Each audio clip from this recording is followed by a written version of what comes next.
നമസ്കാരം, ക്ലാസ്മേറ്റ് ഒരു പുതിയ വീഡിയോയിലേക്ക് സ്വാഗതം. 8ാം ക്ലാസ്സിലെ കെമിസ്ട്രിയിലെ സെക്കൻഡ് ചാപ്റ്ററും ബേസിക് സയൻസിലെ 5ാമത്തെ ചാപ്റ്ററുമായ എലമെന്റ്സ് ആൻഡ് കോമ്പൗണ്ട്സ് അല്ലെങ്കിൽ മൂലകങ്ങളും സംയുക്തങ്ങളും അതിൻ്റെ ടെക്സ്റ്റ് എക്സ്പ്ലനേഷൻ നമ്മൾ മുൻപേ 2 പാർട്ട് ചെയ്തിട്ടുണ്ടായിരുന്നു. ഇത് 3ാമത്തെ പാർട്ടാണ്. അപ്പോൾ ഇതിൻ്റെ അകത്തുള്ള പേജ് നമ്പർ 79 മുതൽ 83 വരെയുള്ള ടെക്സ്റ്റ് എക്സ്പ്ലനേഷനാണ് ഉൾപ്പെടുത്തിയിട്ടുള്ളത്. അപ്പോൾ ആ ഒരു പോർഷനിൽ കുറേ ടേബിൾ കംപ്ലീഷൻ്റെ ആക്ടിവിറ്റീസ് ഉണ്ടായിരുന്നു. അപ്പോൾ അതെല്ലാം നമ്മൾ ഈ ഒരു വീഡിയോയിൽ ഉൾപ്പെടുത്തിയിട്ടുണ്ട്. ടേബിൾ 5.9, 5.10, 5.11, 5.12 ഇതൊക്കെ ഇതിൻ്റെ അകത്ത് സോൾവ് ചെയ്തിട്ടുണ്ട്. അപ്പോൾ നിങ്ങൾ ആദ്യമായിട്ടാണ് നമ്മുടെ ചാനൽ കാണുന്നതെങ്കിൽ വീഡിയോ ഒന്ന് ലൈക്ക് ചെയ്യുക, നമ്മുടെ ചാനൽ ഒന്ന് സബ്സ്ക്രൈബ് ചെയ്യുക, പിന്നെ കൂട്ടുകാർക്കായിട്ടൊന്ന് ഷെയർ ചെയ്ത് കൊടുക്കുക. Thank you. ഈ വീഡിയോയെക്കുറിച്ചുള്ള നിങ്ങളുടെ വിലപ്പെട്ട അഭിപ്രായങ്ങളും നിർദ്ദേശങ്ങളും കമൻറ്റ് ബോക്സിലും ഇടാവുന്നതാണ്. അപ്പോൾ ഈ വീഡിയോയിൽ ആൻസർ ഉള്ള ക്വസ്റ്റ്യൻ ആണ് കേട്ടോ. അപ്പോൾ ഈ ഒരു ക്വസ്റ്റ്യൻ്റെ ആൻസർ നിങ്ങൾക്ക് അറിയാവുന്നവരാരെങ്കിലും ഉണ്ടെങ്കിൽ ഒന്ന് കമൻറ്റ് ചെയ്യുക കേട്ടോ. ഒന്നാമത്തെ ക്വസ്റ്റ്യൻ ഇതാണ്: കാർബൺ ഡൈ ഓക്സൈഡിൻ്റെ സിമ്പൽ എന്താണ്? കാർബൺ ഡൈ ഓക്സൈഡിൻ്റെ സിമ്പൽ എന്താണ് എന്നുള്ളത്. രണ്ടാമത്തെ question: number of atoms in a molecule is known as dash. Number of atoms in a molecule is known as dash. ഇതാണ് 2 ക്വസ്റ്റ്യൻസ്. ഇതിൻ്റെ ആൻസർ അറിയാവുന്നവർ 1, 2 എന്നിങ്ങനെ പറഞ്ഞിട്ട് ആൻസർ കമൻറ്റ് ചെയ്യുക കേട്ടോ. അടുത്തതായിട്ട് നമുക്കിവിടെ പഠിക്കാനുള്ളത് chemical formula of molecules. Molecules എന്ന് പറഞ്ഞാൽ തന്മാത്രകളുടെ കെമിക്കൽ ഫോർമുല അല്ലെങ്കിൽ രാസസൂത്രം എന്ന് പറയും. We use symbols to identify elements easily. Elements easy ആയിട്ട് നമുക്ക് ഐഡൻറ്റിഫൈ ചെയ്യാൻ വേണ്ടിയിട്ട് നമ്മൾ സിമ്പിൾസ് യൂസ് ചെയ്യാം. അത് നമ്മൾ പഠിച്ചിട്ടുണ്ട് അല്ലേ. ഇഫ് വി റൈറ്റ് എൻ എന്ന് പറയുന്ന ഒരു സിമ്പിൾ നമ്മൾ യൂസ് ചെയ്താൽ ഇറ്റ് റെഫേഴ്സ് ടു, അത് എന്തിനാണ് റെഫർ ചെയ്യുന്നത്, അത് എന്തിനാണ് സൂചിപ്പിക്കുന്നത്? Nitrogen and 1 atom of nitrogen. എന്ന് എഴുതിയാൽ അത് നൈട്രജനെയും നൈട്രജൻ്റെ ഒരു ആറ്റത്തെയുമാണ് സൂചിപ്പിക്കുന്നത്. നമ്മൾ വെറുതെ എന്ന് എഴുതിയാൽ കണ്ടോ. Is there any difference between 2n and n2? ഇവിടെ 2n, n2 ഇങ്ങനെ 2 കൊടുത്തിട്ടുണ്ട്. ഇവ തമ്മിൽ എന്തെങ്കിലും ഡിഫറൻസ് ഉണ്ടോ? 2n refers to 2 free nitrogen atoms. 2n എന്ന് പറയുന്നത് റെഫർ ചെയ്യുന്നത് 2 ഫ്രീ ആയിട്ടുള്ള നൈട്രജൻ ആറ്റം എന്നാണ്. സ്വതന്ത്ര നൈട്രജൻ ആറ്റത്തിനെയാണ് 2n എന്നതുകൊണ്ട് ഉദ്ദേശിക്കുന്നത്. എന്നാൽ n2 എന്ന് പറഞ്ഞാൽ refers to a nitrogen molecule formed by 2 atoms. n2 എന്ന് നമ്മൾ കൊടുത്തു കഴിഞ്ഞാൽ അവിടെ എന്താണ് സൂചിപ്പിക്കുന്നത്? അതൊരു നൈട്രജൻ മോളിക്യൂളിനെയാണ് സൂചിപ്പിക്കുന്നത്. അതൊരു നൈട്രജൻ മോളിക്യൂൾ എന്ന് വെച്ചാൽ നൈട്രജൻ തന്മാത്രയാണ് സൂചിപ്പിക്കുന്നത്. അവിടെ 2 നൈട്രജൻ ആറ്റങ്ങൾ ചേർന്നാണ് ഈ ഒരു നൈട്രജൻ മോളിക്യൂൾ ഉണ്ടായിരിക്കുന്നത്. അപ്പോൾ n2 എന്ന് വെച്ചാൽ 2 നൈട്രജൻ ആറ്റങ്ങൾ ചേർന്ന് ഉണ്ടായ നൈട്രജൻ മോളിക്യൂളിനെ സൂചിപ്പിക്കുന്നു. മനസ്സിലായോ? n2, 2n തമ്മിലുള്ള ഡിഫറൻസ്. അങ്ങനെയാണെങ്കിൽ ഇവിടെ ഒരു ക്വസ്റ്റ്യൻ ഉണ്ട്. 2n2 refers to 2 nitrogen molecules. അങ്ങനെയാണെങ്കിൽ 2n2 എന്ന് എഴുതി കഴിഞ്ഞാൽ 2 നൈട്രജൻ്റെ മോളിക്യൂൾസ് അല്ലെങ്കിൽ 2 നൈട്രജൻ തന്മാത്രയാണ് സൂചിപ്പിക്കുന്നത് അല്ലേ. n2 എന്ന് വെച്ചാൽ ഒരു നൈട്രജൻ്റെ തന്മാത്ര. ഇനി 2n2 എന്ന് എഴുതി കഴിഞ്ഞാൽ അത് 2 നൈട്രജൻ തന്മാത്രകളെയാണ് സൂചിപ്പിക്കുന്നത്. അങ്ങനെയാണെങ്കിൽ what is the total number of atoms in 2n2? 2n2ൽ അടങ്ങിയിട്ടുള്ള ആകെ ആറ്റങ്ങളുടെ എണ്ണം എത്രയാണെന്ന് നമ്മൾ പറയണം. നമുക്കറിയാം 2n2ൽ 2 നൈട്രജൻ മോളിക്യൂളുണ്ട്. അങ്ങനെയാണെങ്കിൽ ഇതിൽ അടങ്ങിയിട്ടുള്ള ടോട്ടൽ ആറ്റംസ് എത്രയായിരിക്കും 2n2ൽ? ഇവിടെ നമുക്ക് ടോട്ടൽ ആറ്റംസിൻ്റെ എണ്ണം കണ്ടുപിടിക്കാൻ തന്നിട്ടുള്ളത് 2n2 ആണ്. അപ്പോൾ 2n2ൽ എത്ര നൈട്രജൻ്റെ മോളിക്യൂൾസ് ഉണ്ടെന്ന് നമ്മൾ ആദ്യം കണ്ടുപിടിക്കണം. എത്ര മോളിക്യൂൾസ് ഉണ്ട്? 2 നൈട്രജൻ്റെ മോളിക്യൂൾസ് ഉണ്ട്. അപ്പോൾ n2 കൂടെ ചേർന്നിട്ടാണ് 2n2 ആയത് ആണല്ലോ. n2 കൂടെ ചേർന്നിട്ട് 2n2 ആയി. ഇനി ഈ n2ൽ എത്ര നൈട്രജൻ്റെ ആറ്റംസ് ഉണ്ട്? ഒരാറ്റം, അടുത്ത മറ്റൊരു ആറ്റം. ഇവിടെ ഒരാറ്റം, ഒരു നൈട്രജൻ്റെ ആറ്റം, മറ്റൊരു നൈട്രജൻ്റെ ആറ്റം. അപ്പോൾ ഇവിടെ മൊത്തം എത്ര ആറ്റംസ് ഉണ്ട് എന്നാണ് നമുക്ക് കണ്ടുപിടിക്കേണ്ടത്. അപ്പോൾ ഇവിടെ നോക്കുക എത്ര ആറ്റംസ് ഉണ്ട്? 1, 2, 3, 4. അപ്പോൾ എത്ര മൊത്തം? 4 നൈട്രജൻ ആറ്റംസ് ഉണ്ട്. മനസ്സിലായോ പറഞ്ഞത്? അപ്പോൾ ഇവിടെ ആൻസർ ആയിട്ട് എഴുതാനുള്ളത് 4 എന്നാണ് നമ്മളിവിടെ ആൻസർ ആയിട്ട് എഴുതാനുള്ളത് കേട്ടോ. അപ്പോൾ what is the total number of atoms in 2n2 എന്ന് ചോദിച്ചിരുന്നത് അവിടെ എന്താണ്? 4 ആറ്റംസ് എന്ന് എഴുതണം കേട്ടോ. 4 ആറ്റംസ്. മലയാളം മീഡിയം ആണെങ്കിൽ 4 ആറ്റങ്ങൾ എന്ന് എഴുതണം. ഇനി നോക്കിയോളൂ. Check the abbreviations of the molecules of some elements. ചില എലമെൻറ്റ്സിൻ്റെ അല്ലെങ്കിൽ ചില മൂലകങ്ങളുടെ മോളിക്യൂൾസിൻ്റെ ചുരുക്കെഴുത്താണ് ഇവിടെ തന്നിട്ടുള്ളത്. അപ്പോൾ അത് എങ്ങനെയാണ് എഴുതിയേക്കുന്നതെന്ന് നോക്കിയോളൂ. മോളിക്യൂൾ, പിന്നെ അതിൻ്റെ അകത്തുള്ള നമ്പർ ഓഫ് ആറ്റംസ്, പിന്നെ ആ കാറ്റഗറി, അതായത് മോണോഅറ്റോമിക്, ഡയാറ്റോമിക്, പോളി അറ്റോമിക് എന്നിങ്ങനെ നമ്മൾ കാറ്റഗറൈസ് ചെയ്യണം. മോണോ അറ്റോമിക് എന്ന് പറയുന്ന ആ പേരിൽ നിന്ന് നമുക്കറിയാം എന്താണ് ഏകാറ്റോമിക മൂലകം എന്ന് വെച്ചാൽ ഏകാറ്റോമിക എലമെൻറ്റ്, അതായത് അവിടെ ഒരൊറ്റ ആറ്റേ ഉണ്ടായിരിക്കുള്ളൂ. ഇനി ഡയാറ്റോമിക് എന്ന് പറയുമ്പോൾ ഡൈ എന്ന് പറയുമ്പോൾ 2, അവിടെ 2 ആറ്റംസ് ഉണ്ടാവും. ഇനി പോളി അറ്റോമിക് എലമെൻറ്റ്സ് എന്ന് പറയുമ്പോൾ ബഹു അറ്റോമിക മൂലകം എന്ന് പറയും. അതായത് അവിടെ 2ൽ കൂടുതൽ ആറ്റംസ് ആയിരിക്കും ഉണ്ടായിരിക്കുന്നത്. മനസ്സിലായോ? അങ്ങനെ 3ആയിട്ട് നമുക്ക് കാറ്റഗറൈസ് ചെയ്യാം മോളിക്യൂൾസിനെ. എങ്ങനെ? ഏകാറ്റോമികം അല്ലെങ്കിൽ മോണോ അറ്റോമിക് എലമെന്റ്സ് എന്നും ഡയാറ്റോമികം അല്ലെങ്കിൽ ദ്വയാറ്റോമിക എലമെന്റ് അല്ലെങ്കിൽ മൂലകം എന്നും പിന്നെ പോളി അറ്റോമിക് എലമെന്റ്സ് അല്ലെങ്കിൽ ബഹു അറ്റോമിക മൂലകം എന്നിങ്ങനെ നമുക്ക് 3ആയിട്ട് കാറ്റഗറൈസ് ചെയ്യാം. അപ്പോൾ ഈ തന്നിട്ടുള്ള മോളിക്യൂൾസിനെ നമുക്ക് ഇങ്ങനെ കാറ്റഗറൈസ് ചെയ്ത് എഴുതാം. അപ്പോൾ നമുക്കത് ആ ഒരു ടേബിൾ കംപ്ലീറ്റ് ചെയ്യാം. അപ്പോൾ അത് കംപ്ലീറ്റ് ചെയ്തിട്ടുള്ള ടേബിളാണ് ഇതായി കൊടുത്തിട്ടുള്ളത്. ഹീലിയത്തിൻ്റെ നമ്പർ ഓഫ് ആറ്റംസ് 1. അപ്പോൾ അത് ഏത് കാറ്റഗറിയിലാണ്? മോണോ അറ്റോമിക് എലമെന്റ്സ് എന്നാണ് പറയുന്നത്. രണ്ടാമത്തത് O2 എന്ന് പറയുന്ന മോളിക്കൂൾ. അതിൻ്റെ അകത്ത് എത്ര ആറ്റംസ് ഉണ്ട്? O2. അതിൽ നിന്ന് അല്ലെ അത് ഓക്സിജൻ ആണ് അല്ലേ? ഓക്സിജൻ. അതിൽ എത്ര എണ്ണം ഉണ്ട്? 2 ആറ്റംസ് ആണുള്ളത്. അതുകൊണ്ട് അത് ഏത് കാറ്റഗറിയിൽ വരും? Diatomic element. അടുത്തത് S8 സൾഫർ ആണ് കേട്ടോ. അപ്പോൾ നമ്പർ ഓഫ് ആറ്റംസ് 8 ആണ്. അപ്പോൾ അത് പോളി അറ്റോമിക് എലമെന്റ്സ് എന്ന് പറയുന്ന കാറ്റഗറിയിലാണ് വരുന്നത്. അതിൻ്റെ അടുത്തത് P4 നമ്മുടെ ഫോസ്ഫറസ്. അതിൽ എത്ര എണ്ണം ഉണ്ട്? 4 ആറ്റംസ് ആണുള്ളത്. അത് പോളി അറ്റോമിക് എലമെന്റിലാണ് വരുന്നത്. അടുത്ത നിയോണിൽ നമ്പർ ഓഫ് ആറ്റംസ് എത്ര എണ്ണമാണ്? 1. ഒരൊറ്റ ആറ്റമേ ഉള്ളൂ. അപ്പോൾ അതെന്ത് ഏത് കാറ്റഗറിയിൽ വരും? Mono atomic elements. അടുത്ത Cl2 ക്ലോറിൻ. അതിൽ എത്ര എണ്ണം ഉണ്ട്? 2 ആറ്റംസ് ആണുള്ളത്. അപ്പോൾ അത് ഡയാറ്റോമിക് എലമെന്റ്സ് എന്ന് പറയുന്ന കാറ്റഗറിയിൽ വരും. അടുത്ത ആർഗൺ AR. അതിൻ്റെ അകത്ത് എത്ര നമ്പർ ഓഫ് ആറ്റംസ്? 1 ആണ്. അപ്പോൾ അത് മോണോ അറ്റോമിക് എലമെന്റ്സിലാണ് വരുന്നത്. അടുത്ത O3 എന്ന് പറയുമ്പോൾ നമ്മുടെ ഓസോണിൽ എത്ര ആറ്റംസ് ഉണ്ട്? 3 ആറ്റംസ് ഉണ്ട്. അപ്പോൾ അത് ഏത് കാറ്റഗറിയാണ്? പോളി അറ്റോമിക് എലമെന്റ്സ് എന്ന് പറഞ്ഞ കാറ്റഗറിയിൽ. അപ്പോൾ 1 ആണെങ്കിൽ മോണോ അറ്റോമിക് എലമെന്റ്സ്, 2 ആണെങ്കിൽ ഡയാറ്റോമിക് എലമെന്റ്സ്, 2ൽ കൂടുതലാണെങ്കിൽ പോളി അറ്റോമിക് എലമെന്റ്സ്. അങ്ങനെ നമ്മൾ അറേഞ്ച് ചെയ്യണം. അപ്പോൾ ഈ മോളിക്യൂൾസിൻ്റെ സിമ്പിൾസ് കണ്ടു കഴിഞ്ഞാൽ നമുക്കത് മനസ്സിലാവും അല്ലേ? മോണോ അറ്റോമിക് ആണോ ഡയാറ്റോമിക് ആണോ അതോ പോളി അറ്റോമിക് ആണോ എന്നുള്ളത്. അപ്പോൾ ഇതിൽ മലയാളം മീഡിയംകാർക്കുള്ളതാണ് ഇതായി കൊടുത്തിട്ടുള്ളത്. അപ്പോൾ അവർ എന്താണ് ഫില്ല് ചെയ്യാനുള്ള സ്ഥലത്ത് ഞാൻ മലയാളം മീഡിയം ആഡ് ചെയ്തിട്ടുണ്ട്. മറ്റത് ഇംഗ്ലീഷ് മീഡിയം ആയിട്ടാണ് കിടക്കുന്നത്. അപ്പോൾ നിങ്ങളുടെ ടെക്സ്റ്റ് എടുത്ത് നോക്കിയിട്ട് നിങ്ങൾ നോക്കാം. അപ്പോൾ ദ്വയാറ്റോമികം, ബഹു അറ്റോമികം, ഏകാറ്റോമികം, ദ്വയാറ്റോമികം, ഏകാറ്റോമികം, ബഹു അറ്റോമികം മൂലകം എന്നിങ്ങനെ കൊടുത്തിട്ടുണ്ട് കേട്ടോ. Is it clear that monatomic elements are elements that have only one atom in a molecule? അതായത് ഒരു തന്മാത്രയിൽ ഒരു ആറ്റം മാത്രമുള്ളതാണ് ഏത്? ഏകാറ്റോമിക എലമെന്റ്സ് അല്ലെങ്കിൽ മോണോ അറ്റോമിക് എലമെന്റ്സ് എന്ന് പറയുന്നത്. Write the difference between diatomic elements and polyatomic elements. അങ്ങനെയാണെങ്കിൽ ഈ ഡയാറ്റോമിക് എലമെന്റ്സും പോളി അറ്റോമിക് എലമെന്റ്സും തമ്മിലുള്ള വ്യത്യാസം എന്താണ്? ഇൻ ഡയാറ്റോമിക് എലമെന്റ്സ് അല്ലേ? ഡയാറ്റോമിക് എലമെന്റ്സിലാണെങ്കിൽ have 2 atoms in a molecule. ഒരു മോളിക്യൂളിൽ അല്ലെങ്കിൽ ഒരു തന്മാത്രയിൽ 2 ആറ്റംസ് ഉണ്ടായിരിക്കും. ഇനി ഇൻ പോളി അറ്റോമിക് എലമെന്റ്സിലാണെങ്കിലോ more than 2 atoms in a molecule. ഒരു തന്മാത്രയിൽ 2ൽ കൂടുതൽ എലമെന്റ്സ് ഉണ്ടായിരിക്കും. ഏതാണെങ്കിൽ പോളി അറ്റോമിക് എലമെന്റ്സ്. ഓക്കെ ആണല്ലോ? Define monoatomic elements, diatomic element and polyatomic element എന്നൊരു ക്വസ്റ്റ്യൻ ചോദിച്ചാലോ, അല്ലെങ്കിൽ എന്താണ് ഏകാറ്റോമിക മൂലകം, ദ്വയാറ്റോമിക മൂലകം, ബഹു അറ്റോമിക മൂലകം എന്നൊരു ക്വസ്റ്റ്യൻ ചോദിച്ചാലോ നമുക്ക് ഈ ഒരു ആൻസർ എഴുതാം. അല്ലെങ്കിൽ difference between diatomic element, polyatomic element, അങ്ങനെ ഏത് ചോദിച്ചാലും നമുക്ക് ഇവിടെ അതിന്റെ ഡെഫിനിഷൻ കൊടുത്തിട്ടുണ്ട്. എന്താണ്? Elements that have only one atom in a molecule are called the monoatomic element. ഒരു മോളിക്യൂളിൽ അല്ലെങ്കിൽ ഒരു തന്മാത്രയിൽ only one atom, ഒരേ ഒരു ആറ്റം മാത്രമുള്ള എലമെന്റ്സ് അല്ലെങ്കിൽ മൂലകങ്ങളെ നമ്മൾ എന്താ പറയുന്നത്? മോണോ അറ്റോമിക് എലമെന്റ് അല്ലെങ്കിൽ ഏകാറ്റോമിക മൂലകം എന്ന് വിളിക്കുന്നു. ഓക്കെ ആണല്ലോ? അടുത്ത elements that have 2 atoms in a molecule. ഒരു മോളിക്യൂളിൽ അല്ലെങ്കിൽ ഒരു തന്മാത്രയിൽ 2 ആറ്റംസ് ഉള്ള എലമെന്റ്സിനെയാണ് നമ്മൾ എന്ത് വിളിക്കുന്നത്? ഡയാറ്റോമിക് എലമെന്റ് അല്ലെങ്കിൽ ദ്വയാറ്റോമിക മൂലകം എന്ന് വിളിക്കുന്നത്. അടുത്തത് എലമെന്റ്സ് ദാറ്റ് ഹാവ് എങ്ങനെയായിരിക്കും?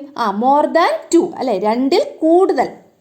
2 ആയാൽ ഡയാറ്റോമിക് ആവും. 2ൽ കൂടുതൽ ആറ്റംസ് ഒരു മോളിക്യൂളിൽ അല്ലെങ്കിൽ ഒരു തന്മാത്രയിൽ ഉണ്ടെങ്കിൽ അങ്ങനെയുള്ള മൂലകങ്ങളെ നമ്മൾ ബഹു അറ്റോമിക മൂലകം അല്ലെങ്കിൽ പോളി അറ്റോമിക് എലമെന്റ് എന്ന് വിളിക്കുന്നു. മനസ്സിലായോ അതിൻ്റെ ഡെഫിനിഷൻസ്? ഇനി താഴെ ബോക്സിൽ ഒരു കാര്യം കൊടുത്തിട്ടുണ്ട്. Chemical formula of the molecule represent 1 molecule of a substance. ഒരു സബ്സ്റ്റൻസിൻ്റെ അല്ലെങ്കിൽ ഒരു പദാർത്ഥത്തിൻ്റെ ഒരു മോളിക്യൂളിനെയാണ് അതിൻ്റെ കെമിക്കൽ ഫോർമുല ഓഫ് ദ മോളിക്യൂളിൻ്റെ കെമിക്കൽ ഫോർമുല അല്ലെങ്കിൽ രാസസൂത്രം റെപ്രസെൻറ്റ് ചെയ്യുന്നത്. മനസ്സിലായോ? ഇപ്പോൾ ഫോർ എക്സാമ്പിൾ നൈട്രജൻ്റെ കെമിക്കൽ ഫോർമുല ഏതാണ്? നൈട്രജൻ എന്ന് പറയുന്ന മോളിക്യൂളിൻ്റെ കെമിക്കൽ ഫോർമുല ഏതാണ്? N2 ആണല്ലോ. N2 നമ്മൾ നേരത്തെ പഠിച്ചതാണ്. അപ്പോൾ ഈ N2 എന്ന് എഴുതിയാൽ അത് റെപ്രസെൻറ്റ് ചെയ്യുന്നത് നൈട്രജൻ്റെ ഒരു മോളിക്യൂൾ എന്നാണ് ഇവിടെ പറഞ്ഞിട്ടുള്ളത്. നൈട്രജൻ്റെ ഒരു മോളിക്യൂൾ എന്ന് പറയുന്നത് N2 ആണ്. 2N2 എന്ന് പറഞ്ഞാൽ നൈട്രജൻ്റെ 2 മോളിക്യൂൾ. മനസ്സിലായോ? ഇനി അടുത്ത എന്താ പറഞ്ഞിട്ടുള്ളത്? കെമിക്കൽ ഫോർമുല ഓഫ് എലമെന്റ്സ്, മൂലകങ്ങളുടെ കെമിക്കൽ ഫോർമുല. നേരത്തെ നമ്മൾ പഠിച്ചത് മോളിക്യൂൾസിന്റെ കെമിക്കൽ ഫോർമുലയാണ് പഠിച്ചത്. ഇന്ന് നമ്മൾ പഠിക്കാൻ പോകുന്നത് എലമെന്റ്സിന്റെ കെമിക്കൽ ഫോർമുലയാണ്. In monatomic elements the symbol itself is considered as the chemical formula. Monatomic എലമെന്റ്സിൽ അല്ലെങ്കിൽ ഏകാറ്റോമിക മൂലകങ്ങളിൽ സിമ്പൽ തന്നെയാണ് അതിന്റെ കെമിക്കൽ ഫോർമുലയായിട്ട് നമ്മൾ കൺസിഡർ ചെയ്യുന്നത്. In monatomic molecules, the number written on the left of the symbol indicates the number of molecules. This is also the number of atoms. അതായത് ഇവിടെ example നോക്കിക്കഴിഞ്ഞാൽ നിങ്ങൾക്ക് മനസ്സിലാവും. HE ഹീലിയം ആണല്ലോ. ഈ HEയുടെ ലെഫ്റ്റ് സൈഡിൽ എന്താ എഴുതിയേക്കുന്നത്? 2 എന്ന് എഴുതിയിട്ടുണ്ട് അല്ലേ. HE എന്ന് പറയുന്നത് നമ്മൾ നേരത്തെ പഠിച്ചതാണ്. എന്താണ്? ഒരു മോണോറ്റോമിക് എലമെന്റ് ആണ്. അതിൻ്റെ ലെഫ്റ്റ് സൈഡിൽ 2 എന്ന് എഴുതിയിട്ടുണ്ട്. അതിൻ്റെ അർത്ഥം എന്താണ്? അവിടെ 2 ഹീലിയം ആറ്റംസ് ഉണ്ട്. അതുപോലെ നമുക്ക് വേറൊരു രീതിയിലും പറയാം, 2 ഹീലിയം മോളിക്യൂൾസ് ഉണ്ടെന്ന് നമുക്കിവിടെ പറയാം. അപ്പോൾ 2 ഹീലിയം ആറ്റംസ് ഉണ്ട് അല്ലെങ്കിൽ 2 ഹീലിയം മോളിക്യൂൾസ് ഉണ്ട് എന്നിങ്ങനെ 2 രീതിയിൽ നമുക്ക് 2HE എന്ന് എഴുതിയാൽ അതിനെ റെപ്രസെൻറ്റ് ചെയ്യാം. കാരണം HE എന്ന് പറയുന്നത് ഒരു മോണോ അറ്റോമിക് എലമെൻ്റ് ആണ്. ഓക്കെ ആണല്ലോ. ഇനി അതുപോലെ 3Ne എന്ന് എഴുതിയിട്ടുണ്ട്. അതായത് അതിൻ്റെ അർത്ഥം 3 നിയോൺ ആറ്റങ്ങൾ അല്ലെങ്കിൽ 3 നിയോൺ മോളിക്യൂൾസ് എന്നാണ്. അതായത് ഇവിടെ Ne എന്ന് പറയുന്നത് എന്താണ്? ഒരു മോണോ അറ്റോമിക് എലമെൻറ്റ് അല്ലെങ്കിൽ ഏകാറ്റോമിക മൂലകമാണ് അല്ലേ. അപ്പം നമുക്ക് 3Ne എന്ന് എഴുതിയിരുന്നാൽ അതിൻ്റെ അർത്ഥം 3 നിയോണിൻ്റെ മോളിക്യൂൾസ് ഉണ്ടെന്നും അല്ലെങ്കിൽ 3 നിയോൺ ആറ്റങ്ങളുണ്ട് എന്നാണ് അവിടെ റെപ്രസെൻ്റ് ചെയ്യുന്നത്. ഓക്കെ, അടുത്ത നമുക്ക് പഠിക്കാനുള്ളത് അറ്റോമിസിറ്റി, അറ്റോമികത എന്ന് പറയും. Atomicity is the number of atoms in a molecule. ഒരു മോളിക്യൂളിലെ അല്ലെങ്കിൽ ഒരു തന്മാത്രയിലെ ആറ്റത്തിൻ്റെ എണ്ണത്തെയാണ് നമ്മൾ അറ്റോമിസിറ്റി അല്ലെങ്കിൽ അറ്റോമികത എന്നതുകൊണ്ട് ഉദ്ദേശിക്കുന്നത്. In diatomic and polyatomic element, diatomic എലമെൻറ്റിലും പോളി അറ്റോമിക് എലമെൻറ്റിലും, അതായത് ദ്വയാറ്റോമിക തന്മാത്രകളിലും മൂലകങ്ങളിലും പിന്നെ പോളി അറ്റോമിക് എലമെൻറ്റ്സ് എന്ന് പറയുമ്പോൾ ബഹു അറ്റോമിക മൂലകങ്ങളിലും the atomicity is written a subscript on the right of the symbol to obtain their chemical formula. അതായത് നമ്മുടെ ടെക്സ്റ്റിൽ തന്നിട്ടുള്ള ഒരു എക്സാമ്പിൾ തന്നെ നമുക്ക് നോക്കാം. 3O2 എന്ന് തന്നിട്ടുണ്ട്, കണ്ടോ? 3O2. അപ്പോൾ ഇവിടെ എന്താ പറഞ്ഞിട്ടുള്ളത്? അതായത് ഒരു എലമെൻറ്റിൻ്റെ, ഒരു മൂലകത്തിൻ്റെ പ്രതീകം. ഇവിടെ മൂലകത്തിൻ്റെ പ്രതീകം എന്ന് പറയുന്നത് ഇതാണ്, O എന്നാണല്ലോ പ്രതീകം. ആ പ്രതീകത്തിൻ്റെ പിന്നെ എന്താ പറഞ്ഞിട്ടുള്ളത്? വലതുഭാഗത്ത് താഴെയായിട്ട്. അപ്പോൾ ഈ പ്രതീകത്തിൻ്റെ വലതുഭാഗത്ത് താഴെയായി, കണ്ടോ? അതായത് വലതുഭാഗത്ത് ഈ സൈഡിൽ താഴെയായിട്ട് എന്ന് പറയുമ്പോൾ ഇങ്ങനെ O2 എന്ന് എഴുതാണ്. അങ്ങനെ അത് അവിടെ നമ്മൾ എഴുതുന്ന സാധനമാണ് അതിൻ്റെ അറ്റോമിസിറ്റി എന്ന് പറയുന്നത്. അതായത് ഓക്സിജൻ എന്ന് പറയുന്ന ആ ഒരു എലമെൻറ്റിൻ്റെ അറ്റോമിസിറ്റിയാണ് ഇവിടെ എഴുതിയേക്കുന്നത് ഈ 2 എന്ന് പറയുന്നത്. അങ്ങനെ എഴുതിയാൽ ആ എലമെൻറ്റിൻ്റെ കെമിക്കൽ ഫോർമുല നമുക്ക് ലഭിക്കും എന്നാണ് ഇവിടെ പറഞ്ഞിട്ടുള്ളത്. അപ്പം നമ്മളിവിടെ ഓക്സിജൻ എന്ന് പറയുന്ന ആ ഒരു എലമെൻറ്റിൻ്റെ അറ്റോമിസിറ്റി 2 ആണ്. അത് ആ എലമെൻറ്റിൻ്റെ വലതുവശത്ത് അല്ലേ, റൈറ്റ് സൈഡിൽ താഴെയായിട്ട് നമ്മൾ സബ്സ്ക്രിപ്റ്റായിട്ട് എഴുതുവാണെങ്കിൽ നമുക്ക് ആ ഒരു മൂലകത്തിൻ്റെ കെമിക്കൽ ഫോർമുല, ആ ഒരു എലമെൻറ്റിൻ്റെ കെമിക്കൽ ഫോർമുല നമുക്ക് ലഭിക്കും എന്നാണ് പറഞ്ഞിട്ടുള്ളത്. അത് ശരിയാണ്. കാരണം ഓക്സിജൻ എന്ന് പറയുന്ന ആ ഒരു മൂലകത്തിൻ്റെ അറ്റോമിസിറ്റി 2 ആണ്. അതിലടങ്ങിയിട്ടുള്ള ആകെ ആറ്റങ്ങളുടെ എണ്ണമാണ് ഈ അറ്റോമിസിറ്റി എന്ന് പറയുന്നത്. അപ്പോൾ 2 ആണ്. അപ്പോൾ ഈ 2 നമ്മൾ അതിൻ്റെ റൈറ്റ് സൈഡിൽ താഴെയായിട്ട് എഴുതുവാണെങ്കിൽ നമുക്കിവിടെ എന്ത് കിട്ടും? ഈ ഓക്സിജൻ്റെ കെമിക്കൽ ഫോർമുല, ഓക്സിജൻ എന്ന് പറഞ്ഞ എലമെൻറ്റിൻ്റെ കെമിക്കൽ ഫോർമുല എന്ന് കിട്ടും. ഇനി ഇവിടെ 3 ഉണ്ട്. 3O2 എന്ന് വെച്ചാൽ അതെന്താണ്? അവിടെ ഓക്സിജൻ എന്ന് പറയുന്ന ആ എലമെൻറ്റിൻ്റെ 3 മോളിക്യൂൾസ് ഉണ്ടെന്നാണ് റെപ്രസെൻ്റ് ചെയ്യുന്നത്. ഓക്സിജൻ എന്ന് പറയുന്ന ആ എലമെൻറ്റിൻ്റെ 3 മോളിക്യൂൾസ് അവിടെ ഉണ്ട് എന്നാണ് ഈ 3O2, 3 എന്ന് പറഞ്ഞ ആ ഒരു നമ്പർ വെച്ചിട്ട് റെപ്രസെൻ്റ് ചെയ്യുന്നത്. മനസ്സിലായോ? ഇപ്പം പറഞ്ഞ കാര്യങ്ങൾ മനസ്സിലായെങ്കിൽ നമുക്ക് ഈ ഒരു പാരഗ്രാഫ് ഒന്നും കൂടെ വായിച്ചു നോക്കാം. നോക്കിയോളൂ. Atomicity is the number of atoms in a molecule. ഒരു മോളിക്യൂളിലെ ആറ്റങ്ങളുടെ എണ്ണമാണ് നമ്മൾ എന്ത് പറയുന്നത്? അറ്റോമിസിറ്റി അല്ലെങ്കിൽ അറ്റോമികത എന്ന് പറയുന്നത്. In diatomic and polyatomic elements the atomicity is written as a subscript on the സൈഡിലാണ് right of the symbol to obtain their chemical formula.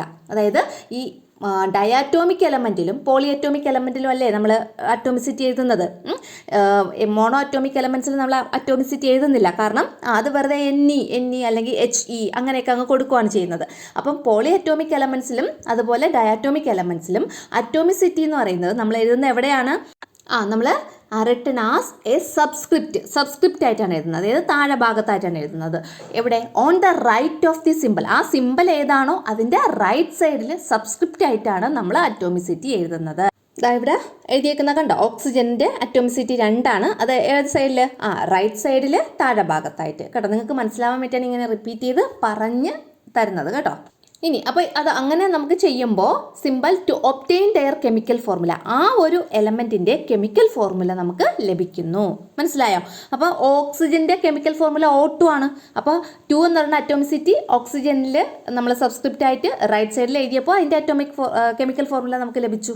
മനസ്സിലായില്ലേ? ഇനി എന്താ പറഞ്ഞിട്ടുള്ളത്? The total number of molecules is written on the left side of the chemical formula. ഇനി അതിൽ എത്ര molecules ഉണ്ട്, എത്ര മോളിക്യൂൾസ് ആ എലമെൻറ്റിലുണ്ട് എന്നുള്ളത് നമ്മൾ എഴുതുന്നത് എവിടെയാണ്? ആ കെമിക്കൽ ഫോർമുലയുടെ ലെഫ്റ്റ് സൈഡിൽ. നമ്മൾ ഇവിടുത്തെ കെമിക്കൽ ഫോർമുല O2 ആണ്, അതിൻ്റെ ലെഫ്റ്റ് സൈഡിൽ 3 എന്ന് എഴുതിയിട്ടുണ്ട്. അപ്പോൾ അതിൻ്റെ മീനിങ് എന്താണ്? അതിൽ O2 എന്ന് പറയുന്നത് എത്ര എണ്ണം ഉണ്ട്? 3 എണ്ണം ഉണ്ട്. അതായത് O2 എന്ന് പറയുന്ന ആ ഒരു മോളിക്യൂൾ 3 എണ്ണം ഉണ്ട് എന്നതാണ് അതുകൊണ്ട് സൂചിപ്പിക്കുന്നത് കേട്ടോ. എന്ന് നോക്കുള്ളൂ, we can find the number of molecules and the number of atoms from the chemical formula of the element. ഓരോ എലമെൻറ്റിൻ്റെയും കെമിക്കൽ ഫോർമുലയിൽ നിന്ന് നമുക്ക് അതിൻ്റെ അകത്തുള്ള മോളിക്യൂൾസിൻ്റെ എണ്ണം എത്രയാണ്, അല്ലെങ്കിൽ അതിൻ്റെ അകത്തുള്ള ആറ്റത്തിൻ്റെ എണ്ണം എത്രയാണ്, ഇതൊക്കെ കണ്ടുപിടിക്കാൻ കഴിയും. ഇതാ ഇവിടെ ഫോർ എക്സാമ്പിൾ 3O2 കൊടുത്തിട്ടുണ്ട്. അവിടെ എത്ര മോളിക്യൂൾസ് ഉണ്ട്? ഓക്സിജൻ്റെ എത്ര മോളിക്യൂൾസ് ഉണ്ട്? എത്ര തന്മാത്രകളുണ്ട്? നമ്മൾ നേരത്തെ പറഞ്ഞു കഴിഞ്ഞു. ഇവിടെ 3 ഓക്സിജൻ്റെ മോളിക്യൂൾസ് ആണ് ഉള്ളത്. ഇനി എത്ര ആറ്റംസ് ഉണ്ട്? ടോട്ടൽ നമ്പർ ഓഫ് ആറ്റംസ് എത്ര എണ്ണമാണ്? ഇവിടെ നോക്കിയോളൂ, ഇവിടെ 3O2 അല്ലേ, ഇതിൻ്റെ അകത്ത് എത്ര ഓക്സിജൻ മോളിക്യൂൾസ് ഉണ്ട്? ഇതാ ഒരു ഓക്സിജൻ മോളിക്യൂൾ അതുപോലെ അടുത്ത ഓക്സിജൻ മോളിക്യൂൾ, അങ്ങനെ 3 ഓക്സിജൻ മോളിക്യൂൾസ് ആണല്ലോ. ഇതിലൊരു ഡൗട്ടും ഇല്ലല്ലോ. 3O2 എന്ന് എഴുതിയിരുന്ന അതിൻ്റെ അർത്ഥം 3 ഓക്സിജൻ മോളിക്യൂൾസ് ഉണ്ടെന്നാണ്. ഇനി ഒരു ഓക്സിജൻ മോളിക്യൂൾസിൽ എത്ര ഓക്സിജൻ ഉണ്ട്? ഓക്സിജൻ്റെ എത്ര ആറ്റംസ് ഉണ്ട്? 2 ആറ്റംസ്. ഇവിടെ എത്ര എണ്ണം ഉണ്ട്? ഇവിടെയും 2 ആറ്റംസ്. ഇവിടെ എത്ര എണ്ണം ഉണ്ട്? ഇവിടെയും 2 ആറ്റംസ്. അങ്ങനെ ടോട്ടൽ എത്ര ആറ്റംസ് ഉണ്ട്? 1 2 3 4 5 6. മൊത്തം എത്ര എണ്ണം ഉണ്ട്? 6 ആറ്റംസ് ഉണ്ട്. പിന്നെ എത്ര മോളിക്യൂൾസ് ഉണ്ട്? 1 2 3 മോളിക്യൂൾസ് ഉണ്ട്, 6 ആറ്റംസ് ഉണ്ട്. മനസ്സിലായോ? ഇപ്പോൾ ഇതാ ഇവിടെ പറഞ്ഞിട്ടുള്ളത് മനസ്സിലായോ? 3O2 എന്ന് പറയുമ്പോൾ 3 ഓക്സിജൻ മോളിക്യൂൾസ്. അപ്പോൾ ടോട്ടൽ നമ്പർ ഓഫ് ആറ്റംസ് എന്ന് പറയുമ്പോൾ 3 × 2 എത്രയാണ്? 6 ഓക്സിജൻ ആറ്റംസ്. ഈ 2 എങ്ങനെയാണ് വന്നത്? അവിടെ O2 എന്ന് എഴുതിയേക്കുന്നില്ലേ, ആ 2 ആണ് അവിടെ എടുത്തേക്കുന്നത്. അപ്പോൾ 3 × 2 6 ഓക്സിജൻ ആറ്റംസ്. അടുത്തത് 5Cl2. അപ്പോൾ അവിടെ ക്ലോറിനാണ് അല്ലേ? ക്ലോറിൻ എന്ന് പറയുമ്പോൾ ഡയാറ്റോമിക് ആണ്, അതാണ് Cl2 അല്ലെങ്കിൽ ദ്വയാറ്റോമിക എലമെൻറ്റ്. അപ്പോൾ Cl2 എന്ന് കൊടുത്തേക്കുന്നത്. അപ്പോൾ അവിടെ എത്ര ക്ലോറിൻ്റെ മോളിക്യൂൾസ് ഉണ്ട്? എത്ര ക്ലോറിൻ മോളിക്യൂൾസ് ഉണ്ട്? Cl2 ഇപ്പുറത്തെ എത്ര ലെഫ്റ്റ് സൈഡിൽ ഏത് നമ്പർ എഴുതിയേക്കുന്നത്? 5 അല്ലേ? അപ്പോൾ 5Cl2 എന്ന് പറയുമ്പോൾ 5 ക്ലോറിൻ്റെ മോളിക്യൂൾസ് ഉണ്ടെന്നാണ് അതിൻ്റെ അർത്ഥം. അപ്പം അങ്ങനെയാണെങ്കിൽ ടോട്ടൽ നമ്പർ ഓഫ് ആറ്റംസ് അപ്പോൾ 5 × അവിടെ എത്രയാണ് കൊടുക്കാനുള്ളത്? Cl2 എന്നല്ലേ കൊടുത്തിട്ടുള്ളത്, അപ്പോൾ 2 എന്ന് കൊടുക്കണം. അപ്പോൾ 5 × 2 10. അപ്പോൾ 10 ക്ലോറിൻ ആറ്റംസ് അവിടെ ഉണ്ടെന്നാണ് അതിൻ്റെ അർത്ഥം. മനസ്സിലായോ? Find the number of molecules and the total number of atoms in the flowing. താഴെ കൊടുത്തിട്ടുള്ളതിൽ നിന്ന് നമ്മൾ നമ്പർ ഓഫ് മോളിക്യൂൾസ് എത്രയാണ്, അതിനകത്തുള്ള നമ്പർ ഓഫ് ആറ്റംസ് എത്രയാണെന്ന് കണ്ടുപിടിക്കണം. അപ്പോൾ നമുക്കത് കണ്ടുപിടിക്കാം. ഇതാ കണ്ടോ, ഇതാണ് നമുക്ക് തന്നിട്ടുള്ള ആ ഒരു ടേബിൾ എന്ന് പറയുന്നത്. ഇവിടെ ഫസ്റ്റ് കൊടുത്തിട്ടുള്ള സബ്സ്റ്റൻസ് ഹൈഡ്രജൻ. ഹൈഡ്രജൻ എങ്ങനെ നമ്മൾ റെപ്രസെൻറ്റ് ചെയ്യുന്നത്? H2 അല്ലേ? H ആണ് അതിൻ്റെ സിമ്പിൾ എന്ന് പറയുന്നത്. അപ്പോൾ H2 അതിൻ്റെ അകത്തുള്ള മോളിക്യൂൾസിൻ്റെ എണ്ണം എത്രയാണ്? നമുക്കറിയാം, മോളിക്യൂൾസ് എന്ന് പറയുന്നത് നമ്മളെ ലെഫ്റ്റ് സൈഡിൽ ഇടുന്ന ആ നമ്പറാണ് അല്ലേ? ഒരു സിമ്പിളിൻ്റെ ലെഫ്റ്റ് സൈഡിൽ നമ്മൾ ഇടുന്ന നമ്പറാണ് മോളിക്യൂൾസിൻ്റെ എണ്ണം എന്ന് പറയുന്നത്. അപ്പോൾ H2ൻ്റെ ലെഫ്റ്റ് സൈഡിൽ ഏതെങ്കിലും ഒരു നമ്പർ ഉണ്ടോ? ഇല്ല. അപ്പോൾ അവിടെ എത്ര മോളിക്യൂൾസ് ഉണ്ട്? അതിൻ്റെ അർത്ഥം അവിടെ ഒരൊറ്റ മോളിക്യൂളേ ഉള്ളൂ. അപ്പോൾ 1. അപ്പം അവിടെയുള്ള ആറ്റംസിൻ്റെ എണ്ണം എന്ന് പറയുന്നത് എന്താണ്? 1 × 2, അതായത് H2 എന്നല്ലേ നമ്മൾ എഴുതിയേക്കണം. അപ്പോൾ 1 × 2 2. അപ്പോൾ നമ്പർ ഓഫ് ആറ്റംസ് 2. മനസ്സിലായോ? ഇനി 5O2. അപ്പോൾ അവിടെ O2ൻ്റെ ലെഫ്റ്റ് സൈഡിലെ നമ്പർ എത്രയാണ്? 5. അപ്പോൾ അവിടെ എത്ര മോളിക്യൂൾസ് ഉണ്ട്? 5 മോളിക്യൂൾസ് ഉണ്ട്. അപ്പോൾ നമ്പർ ഓഫ് മോളിക്യൂൾസ് 5. ഇനി നമ്മൾ നമ്പർ ഓഫ് ആറ്റംസ് എങ്ങനെ കണ്ടുപിടിക്കാം? 5 × O2 എന്നാണ് എഴുതിയേക്കണം അല്ലേ? അപ്പോൾ O കഴിഞ്ഞിട്ട് എന്താ? 2 ആണ്. അപ്പോൾ 5 × 2 10. ഇനി 6N2. എൻ്റെ അകത്തുള്ള മോളിക്യൂൾസിൻ്റെ എണ്ണം എത്രയാണ്? N2ൻ്റെ ലെഫ്റ്റ് സൈഡിൽ എത്രയാണ് നമ്പർ? 6. അപ്പോൾ 6 മോളിക്യൂൾസ് ഉണ്ട്. ഇനി നമ്പർ ഓഫ് ആറ്റംസ് 6 × N2 എന്നാണ്. അപ്പോൾ 6 × 2 12. ഇനി 4Cl2. Cl2ൻ്റെ ലെഫ്റ്റ് സൈഡിൽ എത്രയാണ് നമ്പർ? 4 അല്ലേ? അപ്പോൾ 4 മോളിക്യൂൾസ് ഉണ്ട്. Cl2ൻ്റെ 4 മോളിക്യൂൾസ് അവിടെ ഉണ്ട്.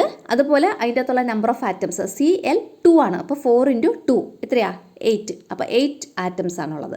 ഇനി S8 എന്ന് വെച്ചാൽ സൾഫറിൻ്റെ ലെഫ്റ്റ് സൈഡിൽ ഏതെങ്കിലും നമ്പർ ഉണ്ടോ? ഇല്ലെങ്കിൽ അതെന്തായിട്ട് നമ്മൾ കൺസിഡർ ചെയ്യണം? 1 ആയിട്ട് കൺസിഡർ ചെയ്യണം. അപ്പോൾ നമ്പർ ഓഫ് മോളിക്യൂൾസ് 1s8 എന്നാണ്, അതായത് 1 ഒരൊറ്റ മോളിക്യൂളേ ഉള്ളൂ. ഇനി അവിടെയുള്ള നമ്പർ ഓഫ് ആറ്റംസ് എസിൻ്റെ റൈറ്റ് സൈഡിൽ എത്രയാണ് നമ്പർ? 8 ആണ് അല്ലേ? അപ്പോൾ S8 എന്നാണ് കിടത്തിയിട്ടുള്ളത്. അപ്പോൾ 1 × 8 എത്രയാണ്? 8. മനസ്സിലായോ? അപ്പോൾ 8 ആറ്റംസ് ആണുള്ളത്. S8ൽ 8 ആറ്റംസ് ആണുള്ളത്. ഈ ടേബിൾ ഫില്ല് ചെയ്തത് മനസ്സിലായോ? മലയാളം മീഡിയംകാർക്കുള്ളതും ഇങ്ങനെ തന്നെയാണ് കേട്ടോ കൊടുക്കാനുള്ളത്. നമ്പേഴ്സ് മാത്രമേ ഉള്ളൂ. അപ്പോൾ അത് ഇങ്ങനെ തന്നെ കൊടുത്താൽ മതി. അതായത് ആദ്യത്തേൽ നമ്മൾ കൊടുത്തിട്ടുള്ളത് പദാർത്ഥം അല്ലെങ്കിൽ സബ്സ്റ്റൻസ് അല്ലെങ്കിൽ പദാർത്ഥം, പിന്നെ തന്മാത്രകളുടെ എണ്ണം, പിന്നെ ആകെ ആറ്റങ്ങൾ. ഓക്കെ, അപ്പോൾ അതിൻ്റെ ആൻസേഴ്സാണ് ഇതാ ഇവിടെ കൊടുത്തിട്ടുള്ളത്. ഇത് ഇതേപോലെ എഴുതിയാൽ മതി. അടുത്തത് chemical formula of compounds. Compounds എന്ന് വെച്ചാൽ സംയുക്തങ്ങൾ. അപ്പോൾ നമ്മൾ മോളിക്യൂൾസ് പഠിച്ചു, പിന്നെ എന്താണ് ആറ്റംസ് പഠിച്ചു, എലമെൻറ്റ്സ് ഒക്കെ പഠിച്ചു. ഇനി നമ്മൾ പഠിക്കാൻ പോകുന്നത് കോമ്പൗണ്ട്സ് എന്ന് വെച്ചാൽ സംയുക്തങ്ങൾ എന്ന് പറയും. സംയുക്തങ്ങളുടെ കെമിക്കൽ ഫോർമുല അതാണ് നമുക്കിനി അടുത്തതായിട്ട് പഠിക്കാനുള്ളത്. നോക്കൂ, hydrogen chloride is a compound familiar to you. Hydrogen chloride എന്ന് പറയുന്ന ഒരു കോമ്പൗണ്ട് ഉണ്ട്, അത് നിങ്ങൾക്ക് ഫെമിലിയർ ആയിരിക്കും. Hydrogen and chlorine are the constituent elements in hydrogen chloride. Hydrogen chloride എന്ന് പറയുന്ന ആ ഒരു കോമ്പൗണ്ടിൻ്റെ ഘടകമൂലകങ്ങൾ എന്ന് പറയും. കോൺസ്റ്റിറ്റ്യൂവൻറ്റ് എലമെൻറ്റ്സ് എന്ന് വെച്ചാൽ ഘടകമൂലകങ്ങൾ ഏതൊക്കെയാണ്? നമുക്ക് ഹൈഡ്രജൻ ക്ലോറൈഡ്. അപ്പോൾ എന്തൊക്കെയായിരിക്കും? ഹൈഡ്രജനും ക്ലോറിനുമാണ് അല്ലേ? ഹൈഡ്രജൻ ക്ലോറൈഡിൻ്റെ കോൺസ്റ്റിറ്റ്യൂവൻറ്റ് എലമെൻറ്റ്സ് എന്ന് പറയുന്നത് ഹൈഡ്രജൻ ആൻഡ് ക്ലോറിൻ. അടുത്തത് write the symbols for hydrogen and chlorine. ഹൈഡ്രജൻ്റെയും ക്ലോറിൻ്റെയും സിമ്പിൾസ് ചെയ്ത് നോക്കൂ. നിങ്ങൾക്ക് അറിയാമോ? ഹൈഡ്രജൻ്റെ സിമ്പിൾ എന്താണ്? H. ഇനി ക്ലോറിൻ്റെ സിമ്പിൾ ഏതാണ്? Cl ആണല്ലോ. അപ്പോൾ a molecule of hydrogen chloride contains 1 hydrogen atom and 1 chlorine atom. ഒരു ഹൈഡ്രജൻ ക്ലോറൈഡിൻ്റെ മോളിക്യൂളിൽ ഒരു ഹൈഡ്രജൻ ആറ്റവും ഒരു ക്ലോറിൻ ആറ്റവും ഉണ്ട് ആണല്ലോ. അങ്ങനെയാണെങ്കിൽ how can we represent a molecule of hydrogen chloride? ഒരു ഹൈഡ്രജൻ ക്ലോറൈഡിൻ്റെ മോളിക്യൂളിനെ നമുക്ക് എങ്ങനെ റെപ്രസെൻറ്റ് ചെയ്യാം? താഴെ എഴുതിയിട്ടുണ്ട്. ഹൈഡ്രജൻ ക്ലോറൈഡ് ഹൈഫൺ ഇട്ടിട്ട് ഇങ്ങനെയാണ് HCl. കാരണം ഒരു ഹൈഡ്രജൻ്റെ ആറ്റവും ഒരു ക്ലോറിൻ്റെ ആറ്റവും ആണുള്ളത്. അപ്പോൾ H എന്ന് പറയുമ്പോൾ ഒരു ഹൈഡ്രജൻ്റെ ആറ്റം എന്ന് സൂചിപ്പിക്കുന്നു. Cl എന്ന് എറിഞ്ഞിരുന്ന ഒരു ക്ലോറിൻ്റെ ആറ്റം എന്ന് സൂചിപ്പിക്കുന്നു. അപ്പോൾ HCl എന്ന് എഴുതിയാൽ മതി. ഓക്കെ ആണല്ലോ. HCl ഇതാണ് ഹൈഡ്രജൻ ക്ലോറൈഡിൻ്റെ സിമ്പിൾ. ഇനി ഇതാ ഇവിടെ high can we represent a molecule of water in the same way. ഇതേപോലെ നമുക്ക് ഒരു വാട്ടറിൻ്റെ മോളിക്യൂൾ എങ്ങനെ റെപ്രസെൻറ്റ് ചെയ്യാമെന്ന് നോക്കാം. A molecule of water contains 2 hydrogen atoms and 1 oxygen atom. ഒരു വാട്ടറിൻ്റെ മോളിക്യൂളിൽ അല്ലെങ്കിൽ ജലത്തിൻ്റെ ഒരു തന്മാത്രയിൽ 2 ഹൈഡ്രജൻ ആറ്റവും ഒരു ഓക്സിജൻ ആറ്റവും ഉണ്ട്. So A molecule of water, അതുകൊണ്ട് ഒരു മോളിക്യൂൾ ഓഫ് വാട്ടർ എത്രയാണ് തരുന്നത്? H2O. H2 അല്ല, അതിൽ ആ 2 എന്ന് പറയുന്നത് സബ്സ്ക്രിപ്റ്റ് ആയിട്ടാണ് എഴുതാറ് കേട്ടോ. Hൻ്റെ റൈറ്റ് സൈഡിൽ താഴെ ആയിട്ടാണ് H2O എന്നുള്ളത് എഴുതേണ്ടത് കേട്ടോ. അത് നിങ്ങൾക്ക് അറിയാമായിരിക്കുമല്ലോ. അപ്പോൾ ഇങ്ങനെ H2O ഇങ്ങനെയാണ് ജലത്തിൻ്റെ തന്മാത്രയെ നമുക്ക് റെപ്രസെൻറ്റ് ചെയ്യാവുന്നത്. ഒരു ജലത്തിൻ്റെ തന്മാത്രയിൽ 2 ഹൈഡ്രജൻ ആറ്റങ്ങളും ഒരു ഓക്സിജൻ ആറ്റവും അടങ്ങിയിരിക്കുന്നപ്പോൾ ഒരു ജലത്തിൻ്റെ തന്മാത്ര എന്താണ്? H2O. താഴെ ബ്ലൂ കളർ കൊടുത്തിട്ടില്ലേ? ഇതേപോലെയാണ് റെപ്രസെൻറ്റ് ചെയ്യാനുള്ളത് കേട്ടോ. H2O എന്ന് എഴുതേണ്ടത് ഇങ്ങനെയാണ്. മനസ്സിലായോ? ഇനി ഇതുമായിട്ട് ബന്ധപ്പെട്ട് ഈ ഒരു ടേബിൾ കൊടുത്തിട്ടുണ്ട്. ഇത് നമ്മൾ കംപ്ലീറ്റ് ചെയ്യണം. അപ്പോൾ ഇത് ചെയ്യാം. ആ ഒരു ടേബിൾ ഫില്ല് ചെയ്തതാണ് ഇവിടെ കൊടുത്തിട്ടുള്ളത്. ഫസ്റ്റ് കോമ്പൗണ്ടിൻ്റെ പേര് നൈട്രിക് ഓക്സൈഡ്. ഏതാണ്? Nitric oxide. അതിൻ്റെ അകത്ത് അടങ്ങിയിട്ടുള്ള എലമെൻറ്റ്സ് ഏതൊക്കെയാണ്? നൈട്രജനും ഓക്സിജനുമാണ്. നൈട്രജൻ്റെ സിമ്പിൾ എന്താണ്? N. ഓക്സിജൻ്റെ സിമ്പിൾ O. ഇനി ഇതിൻ്റെ അകത്ത് അടങ്ങിയിട്ടുള്ള ആറ്റംസ്, നൈട്രജനിൽ ഒരാറ്റം, അതുപോലെ ഓക്സിജൻ്റെയും ഒരാറ്റവും ചേർന്നതാണ് നൈട്രിക് ഓക്സൈഡ് എന്ന് പറയുന്നത്. അപ്പോൾ അതിൻ്റെ കെമിക്കൽ ഫോർമുല NO എന്ന് എഴുതണം. NO അല്ലേ? ഇനി അടുത്തത് അമോണിയ. അമോണിയയിൽ അടങ്ങിയിട്ടുള്ള എലമെൻറ്റ്സ് എന്ന് പറയുന്നത് നൈട്രജനും ഹൈഡ്രജനുമാണ്. അപ്പോൾ അതിൻ്റെ സിമ്പിൾസ് നൈട്രജൻ്റെ N-ഉം ഹൈഡ്രജൻ്റെ H-ഉം. ഇനി അതിലടങ്ങിയിട്ടുള്ള ആറ്റംസ് ഏതൊക്കെയാണ്? നൈട്രജൻ്റെ ഒരാറ്റം അടങ്ങിയിട്ടുണ്ട് അമോണിയയിൽ. അതുപോലെ ഹൈഡ്രജൻ്റെ 3 ആറ്റംസ് അടങ്ങിയിട്ടുണ്ട്. ഹൈഡ്രജൻ്റെ 3 ആറ്റവും നൈട്രജൻ്റെ ഒരാറ്റവും. അപ്പോൾ അത് നമുക്ക് എങ്ങനെ എഴുതാം? NH3. കണ്ടോ? NH3 ഇങ്ങനെ എഴുതണം. ഇനി കാർബൺ ഡൈ ഓക്സൈഡ്. ഇതിൽ അടങ്ങിയിട്ടുള്ള എലമെൻറ്റ്സ് ഏതൊക്കെയാണ്? കാർബണും ഓക്സിജനും. ഇനി അതിൻ്റെ സിമ്പല്, കാർബണിൻ്റെ സിമ്പല് C, ഓക്സിജൻ്റെ സിമ്പല് O. അപ്പം ഇനി കാർബൺ ഡൈ ഓക്സൈഡ് അടങ്ങിയിട്ടുള്ള കാർബണിൻ്റെ അളവ് 1, ഒരാറ്റം അടങ്ങിയിട്ടുള്ളൂ. ഇനി ഓക്സിജൻ എത്ര ആറ്റം അടങ്ങിയിട്ടുണ്ട്? കാർബൺ ഡൈ ഓക്സൈഡിൽ 2 ഓക്സിജൻ്റെ ആറ്റംസ് ഉണ്ട്. അപ്പം ഒരു കാർബൺ ആറ്റവും 2 ഓക്സിജൻ്റെ ആറ്റവും. അപ്പോൾ നമുക്ക് എങ്ങനെ എഴുതാം? C 1 ആണ്. അപ്പോൾ C എന്ന് മാത്രം എഴുതുക. പിന്നെ ഓക്സിജൻ 2 ഉണ്ട്. അപ്പോൾ O2 എന്ന് എഴുതുക. കണ്ടോ, CO2. അടുത്തത് സൾഫ്യൂറിക് ആസിഡ്. സൾഫ്യൂറിക് ആസിഡ് അടങ്ങിയിട്ടുള്ള constituent elements hydrogen, sulphur, oxygen എന്നിവയാണ്. Hydrogen, sulphur, oxygen. അതിൽ ഹൈഡ്രജൻ്റെ സിമ്പൽ H, സൾഫറിൻ്റെ സിമ്പൽ S, ഓക്സിജൻ്റെ സിമ്പൽ O. ഇനി ഇവ എത്രത്തോളം ആറ്റംസ് അടങ്ങിയിട്ടുണ്ടെന്ന്. ഹൈഡ്രജൻ്റെ 2 ആറ്റംസ് സൾഫ്യൂറിക് ആസിഡിലുണ്ട്. സൾഫറിൻ്റെ 1 ആറ്റം സൾഫ്യൂറിക് ആസിഡിലുണ്ട്. ഓക്സിജൻ്റെ 4 ആറ്റംസ് സൾഫ്യൂറിക് ആസിഡിലുണ്ട്. അപ്പോൾ എങ്ങനെ എഴുതാം? H 2 ആണല്ലോ, അപ്പോൾ H2. സൾഫറിൻ്റെ 1 ഉള്ളൂ, അപ്പോൾ H2S. ഇനി ഓക്സിജൻ്റെ 4 ഉണ്ട്, അപ്പോൾ O4. അപ്പോൾ H2SO4. ഇതാണ് സൾഫ്യൂറിക് ആസിഡിൻ്റെ കെമിക്കൽ ഫോർമുല എന്ന് പറയുന്നത്. ഇനി കാർബൺ ടെട്രാ ക്ലോറൈഡ്. എന്താണ് കാർബൺ ടെട്രാ ക്ലോറൈഡ്? അതിലടങ്ങിയിട്ടുള്ള എലമെൻറ്റ്സ് കാർബണും ക്ലോറിനും. കാർബൺ C, കാർബണിൻ്റെ സിമ്പൽ. ക്ലോറിൻ്റെ സിമ്പൽ Cl. അപ്പം C എത്രണ്ണം? കാർബൺ 1 ആറ്റേ ഉള്ളൂ. കാർബൺ ടെട്രാ ക്ലോറൈഡിൽ 1 കാർബൺ ആറ്റമാണ്. കാർബൺ ടെട്രാ ക്ലോറൈഡിൽ 4 ക്ലോറിൻ ആറ്റം. അപ്പോൾ Cl 4 എണ്ണം, കാർബൺ 1. അപ്പോൾ നമുക്ക് അതിൻ്റെ കെമിക്കൽ ഫോർമുല CCl4. എന്താണ്? CCl4. ഇങ്ങനെ എഴുതണം. മനസ്സിലായോ ഈ ടേബിൾ? അപ്പോൾ ഇനി നമുക്ക് മലയാളം മീഡിയംകാരുടെ ഈ ഒരു ടേബിൾ ഫില്ല് ചെയ്യാം. അപ്പോൾ നോക്കിയോളൂ, ഇവിടെ നൈട്രിക് ഓക്സൈഡ് സംയുക്തം. അതിൻ്റെ മൂലകങ്ങൾ ഏതൊക്കെയാണ്? നൈട്രജനും ഓക്സിജനും, പ്രതീകം N-ഉം O-യും. ഒരു തന്മാത്രയിലെ ആറ്റങ്ങൾ ഏതൊക്കെയാണ്? ഒരു നൈട്രജൻ ആറ്റം, ഒരു ഓക്സിജൻ ആറ്റം. അപ്പോൾ നമുക്ക് എങ്ങനെ എഴുതാം? NO എന്ന് എഴുതാം. ഇനി അമോണിയ. അമോണിയയിൽ അടങ്ങിയിട്ടുള്ള ഘടകമൂലകങ്ങൾ ഏതൊക്കെയാണ്? നൈട്രജനും ഹൈഡ്രജനും. അതിൻ്റെയൊക്കെ സിമ്പിൾസ് നൈട്രജൻ്റെ N-ഉം ഹൈഡ്രജൻ്റെ H-ഉം. ഇനി ഒരു തന്മാത്രയിലെ ആറ്റങ്ങൾ, ഒരു നൈട്രജൻ ആറ്റവും 3 ഹൈഡ്രജൻ ആറ്റവും. അപ്പോൾ നമുക്ക് എങ്ങനെ എഴുതാം? ഒരു നൈട്രജൻ ആറ്റം ആകുമ്പോൾ N, ഇനി 3 ഹൈഡ്രജൻ ആറ്റം ആകുമ്പോൾ H3, അപ്പോൾ NH3. ഓക്കെ.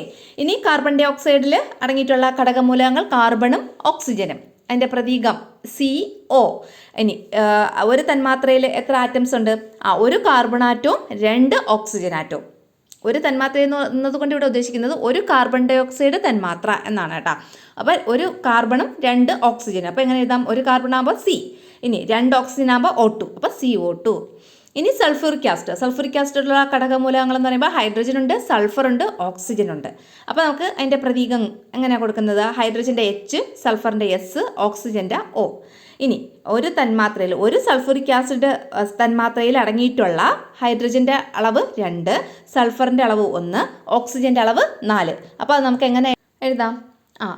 എത്ര? 2 ഹൈഡ്രജൻ, അപ്പോൾ H2. ഒരു സൾഫർ, അപ്പോൾ S. ദെൻ 4 ഓക്സിജൻ, അപ്പോൾ O4, അപ്പോൾ H2SO4. ഓക്കെ ആണല്ലോ. ഇനി അടുത്ത നമ്മൾ കാർബൺ ടെട്രാ ക്ലോറൈഡ്. അപ്പോൾ അതിൻ്റെ അടങ്ങിയിട്ടുള്ള ഘടകമൂലകങ്ങൾ ഏതൊക്കെയാണ്? കാർബണും ക്ലോറിനും. അതിൻ്റെ പ്രതീകങ്ങൾ C, പിന്നെ ക്ലോറിൻ്റെ Cl. ഇനി അതിൻ്റെ ഒരു കാർബൺ ടെട്രാ ക്ലോറൈഡ് തന്മാത്രയിൽ എത്ര ആറ്റംസ് ഉണ്ട്? ഒരു കാർബൺ ആറ്റവും 4 ക്ലോറിൻ ആറ്റവും. അല്ലേ? 4 ക്ലോറിൻ ആറ്റവും 1 കാർബൺ ആറ്റവും. അത് നമുക്ക് എങ്ങനെ എഴുതാം? ഒരു കാർബൺ ആറ്റം ആകുമ്പോൾ C, 4 ക്ലോറിൻ ആറ്റം ആകുമ്പോൾ Cl4, അപ്പോൾ CCl4. ഓക്കെ ആണോ? അടുത്ത നോക്കൂ, A compound has A certain ratio between the number of atoms of its constituent elements. അതായത് ഒരു കോമ്പൗണ്ടിന് ഒരു സർട്ടൺ റേഷ്യോ ഉണ്ട്, ഒരു നിശ്ചിത അനുപാതമുണ്ട്. ഏതൊക്കെ തമ്മിൽ? ബിറ്റ്വീൻ. ഏതൊക്കെ തമ്മിലാണ്?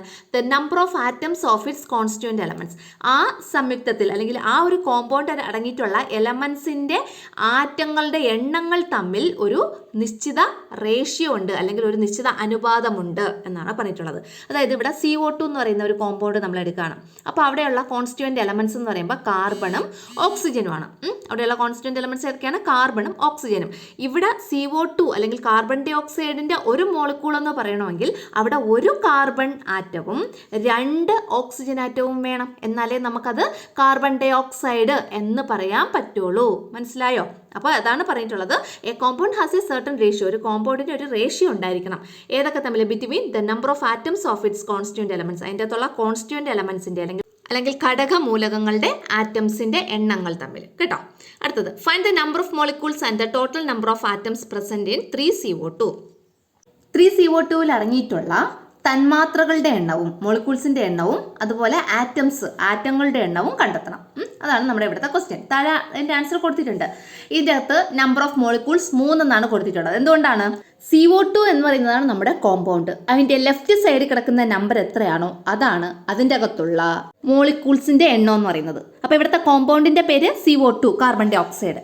അപ്പോൾ അതിൻ്റെ എത്ര, ഒരു CO2 എന്ന് വെച്ചാൽ ഒരൊറ്റ മോളിക്യൂളേ ഉള്ളൂ. ഇവിടെ എത്രയാ, 3 CO2 എന്നാണ് കൊടുത്തിട്ടുള്ളത്, 3 CO2 അല്ലേ. അപ്പോൾ അവിടെ എത്ര കാർബൺ ഡൈ ഓക്സൈഡ് മോളിക്യൂൾസ് ഉണ്ട്?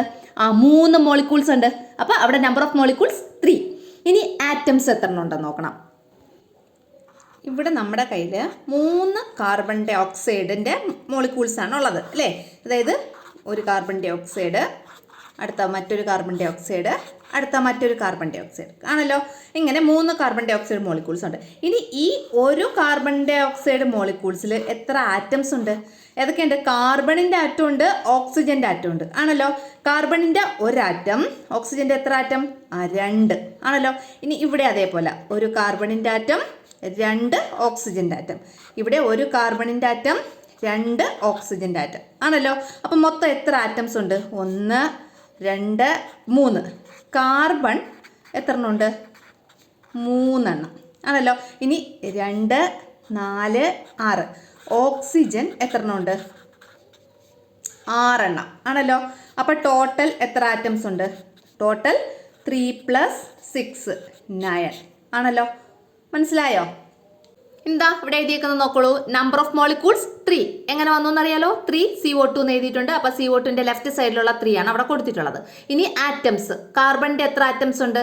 3 കാർബണിൻ്റെ ആറ്റംസും പിന്നെ ഓക്സിജൻ്റെ ഇതിൻ്റെ അകത്ത് ഒരു മോളിക്യൂളിൽ 2 ഓക്സിജൻ ആറ്റം ഉണ്ട്. അതേപോലത്തെ 3 മോളിക്യൂൾസ് ഉണ്ട്. അപ്പോൾ 2 × 3 എത്രയാണ്?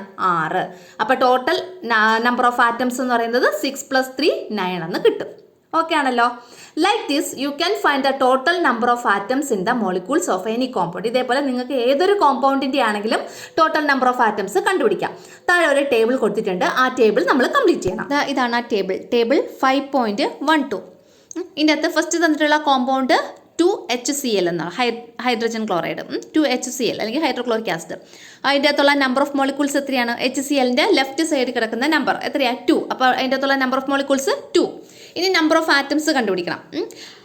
H ഒരു ആറ്റമേ അതിൻ്റെ അകത്തുള്ളൂ, പിന്നെ 2 മോളിക്യൂൾസ് ഉണ്ട്. അപ്പോൾ 2 × 1 ആണല്ലോ 2. അടുത്ത Clലും ഒരാറ്റേ ഉള്ളൂ, പക്ഷേ 2 മോളിക്യൂൾ ഉണ്ട്. അപ്പോൾ 2 × Clൻ്റെ ഒരാറ്റം, അപ്പോൾ 1. അപ്പോൾ 2 × 1 2. മനസ്സിലായല്ലോ? അപ്പോൾ ടോട്ടൽ എത്രയാണ്? 2 + 2 4. ഓക്കെ ആണല്ലോ. ഇനി 4s2 കണ്ടോ, 4s2. അവിടെ നമ്പർ ഓഫ് മോളിക്യൂൾസ് എത്രയാണ്? SO2ൻ്റെ ലെഫ്റ്റ് സൈഡിൽ എത്രയാ? 4. അപ്പോൾ 4 ആണ് അതിൻ്റെ അകത്തുള്ള മോളിക്യൂൾസിൻ്റെ എണ്ണം എന്ന് പറയുന്നത്. ഇനി അതിൻ്റെ അകത്തുള്ള നമ്പർ ഓഫ് ആറ്റംസ് കണ്ടുപിടിക്കണം. എസിൻ്റെ എത്ര ആറ്റംസ് ഉണ്ട്? എസ് എന്ന് പറയുന്ന ഒരൊറ്റ എണ്ണേ ഉള്ളൂ. അപ്പോൾ 4 മോളിക്യൂൾസ് ഉണ്ട്. അപ്പോൾ 4 × 1 എത്രയാണ്? 4. ഇനി ഓര് അവിടെ എന്താണ്? താഴെ സബ്സ്ക്രിപ്റ്റ് ആയിട്ട് 2 ഉണ്ട് അല്ലേ. അപ്പോൾ എത്രയാണ്? 2 ആണ്. അപ്പോൾ 4 × 2, 4 മോളിക്യൂൾസ് × O2 എന്ന് എഴുതിയിട്ടുണ്ട്. അപ്പോൾ 2, 4 × 2 8. അപ്പോൾ 8 + 4 12. അപ്പോൾ അവിടെ 12 ആറ്റംസ് ഉണ്ട്. അപ്പോൾ നമ്പർ ഓഫ് ആറ്റംസിൻ്റെ എണ്ണം SO2ൽ എത്രയാണ്? 12. അടുത്തത് 3C2H5OH. 3C2H5OH. അപ്പോൾ ഇവിടുത്തെ ഒരു മോളിക്യൂൾ എന്ന് പറയുന്നത് C2H5OH എന്നുള്ളതാണ്. അതിൻ്റെ ലെഫ്റ്റ് സൈഡിൽ കിടക്കുന്ന നമ്പർ എത്രയാണ്? 3. അപ്പോൾ അവിടുത്തെ നമ്പർ ഓഫ് മോളിക്യൂൾ എന്ന് പറയുന്നത് 3 ആണ്. പിന്നെ അവിടെ ഏതൊക്കെ ആറ്റംസ് ഉണ്ട്? കാർബൺ ഉണ്ട്, ഹൈഡ്രജൻ ഉണ്ട്, ഓക്സിജൻ ഉണ്ട് അല്ലേ. ഇവിടെ ഞാൻ ഈ ബ്ലൂ കളറിൽ ഇട്ടേക്കുന്നതാണ് കേട്ടോ ഇതിൻ്റെ ആറ്റംസിൻ്റെ എണ്ണം കണ്ടുപിടിക്കാനുള്ളത്. നോക്കിയോളൂ. കാർബൺ C2 എന്നാണ് കിടക്കുന്നത് അല്ലേ. അപ്പോൾ 2 കാർബൺ ആറ്റംസ് ഉണ്ട്. മൊത്തം എത്ര മോളിക്യൂൾസ് ഉണ്ട്? 3 മോളിക്യൂൾസ്. അപ്പോൾ 3 × C2ൻ്റെ ആ 2 എടുക്കണം. അപ്പോൾ 3 × 2 6 എന്ന് വരും. ഇനി H എത്ര എണ്ണം? അവിടെ എത്രയാണ് കിടക്കുന്നത്? H5 എന്നാണ് കിടക്കുന്നത് അല്ലേ. അപ്പം 3 മോളിക്യൂൾസിൻ്റെ 3 ഇടുക, 3 × H5ൻ്റെ ആ 5 ഇടുക. അപ്പോൾ 3 × 5 എത്രയാണ്? 15. ഓക്കെ ആണല്ലോ. അടുത്തത് ഓക്സിജൻ്റെ O അവിടെ ഒന്നുമില്ല. അപ്പോൾ എന്താണ്? 3 × 1 3. അപ്പോൾ അവരുടെ വാല്യൂം കിട്ടി. ഇനി ലാസ്റ്റ് ഒരു H കിടപ്പുണ്ട് കണ്ടോ. ലാസ്റ്റ് ഒരു H കിടപ്പുണ്ട്. അപ്പോൾ ആ Hൽ ഒന്നുമില്ല അല്ലേ. അപ്പോൾ 1 എന്നാണ് അതിൻ്റെ മീനിങ്. അപ്പോൾ 3 × 1. അപ്പോൾ എത്ര കിട്ടി നമുക്ക് ആൻസർ? 3. അപ്പോൾ ഇതെല്ലാം കൂടെ ആഡ് ചെയ്യുമ്പോൾ 6 + 15 + 3 + 3 ഇതെല്ലാം കൂടെ ആഡ് ചെയ്യുമ്പോൾ നമുക്ക് 27 എന്ന് കിട്ടും.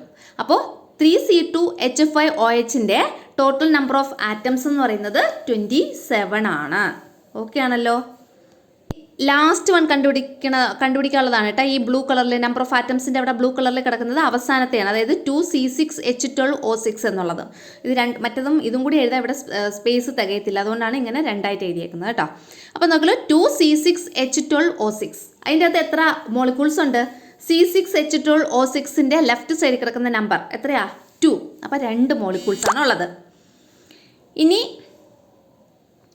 നമ്പർ ഓഫ് ആറ്റംസ് നമ്മൾ കണ്ടുപിടിക്കണം. C6 എന്നുണ്ട് അല്ലേ? അപ്പോൾ 2 × 6 എത്രയാ? 12. ഇവിടെ 2ഉം 6ഉം എങ്ങനെയാണ് വന്നത്?